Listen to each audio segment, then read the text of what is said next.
You know that person who gets genuinely excited about throwing things away? The one who treats a donation run like they've just won something? Yeah, they're not just organized. They're chasing a neurological reward most of us completely miss. Here's what's really going on. When someone tosses that jacket they haven't worn since 2018, their brain floods with dopamine. The same chemical you get from chocolate, from validation, from checking your phone. But here's the part nobody talks about. These people aren't just cleaning. They're literally rewiring their neural pathways to crave order. And the psychology behind why some brains seek this while others hold on to concert tickets from a decade ago? It's more complex than you think. So why do declutterers find liberation in letting go while the rest of us have full emotional meltdowns over objects we never use? It comes down to something called cognitive load. Your brain can only process so much visual information before it starts drowning. Clutter essentially gives your mind 1,000 tiny unresolved tasks, simultaneously competing for attention. Should I deal with that pile? What about those shoes? Is that really a receipt from 2016? Exhausting, right? But people who love decluttering discovered something crucial. When they clear physical space, they're simultaneously clearing mental bandwidth. Princeton researchers found that physical clutter literally competes for your attention, measurably decreasing performance and elevating stress hormones. Declutterers seem to understand this instinctively. They feel cognitively lighter the moment their visual field simplifies. And here's where it gets interesting. People who genuinely enjoy decluttering often score higher in orderliness, a subtrait of conscientiousness, the same personality dimension linked to self-discipline and future-oriented thinking. Their brains are wired to find satisfaction in systems, in control, in predictability. But there's something darker we need to address. Because not everyone decluttering is actually free. Some are trapped in a cycle they can't escape. There are two types of declutterers, and understanding which one you are matters more than you realize. Type 1. The Liberators.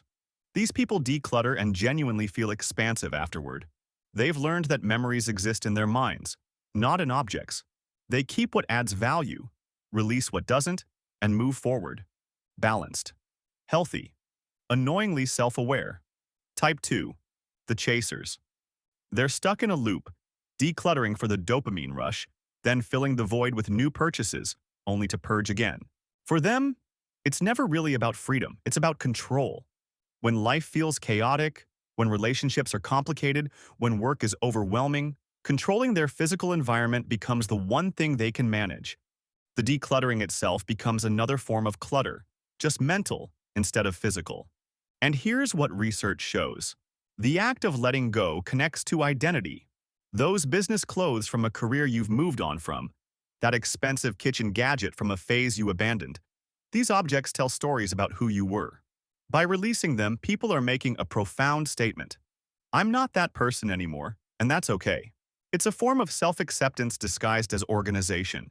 For people who love this process, an empty shelf isn't just empty. It's potential. It's breathing room. It's making space for something better. Every item removed is a decision simplified, mental energy freed up, visual noise eliminated. When you reduce possessions to only what you truly use and value, getting dressed becomes easier, finding things becomes faster, and your brain has bandwidth for what actually matters. So which type are you?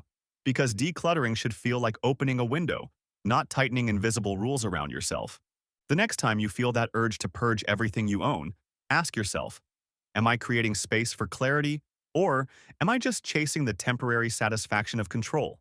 If you're a liberator, you're not just tidying. You're reclaiming autonomy, managing overstimulation, and accepting yourself.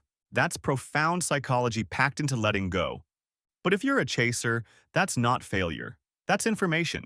It means something deeper needs attention, something an empty closet can't fix. Drop a comment with your type, and if you want to understand the neuroscience behind why some brains actually crave order while others thrive in chaos, the next piece will explain everything. You'll never see your habits the same way again.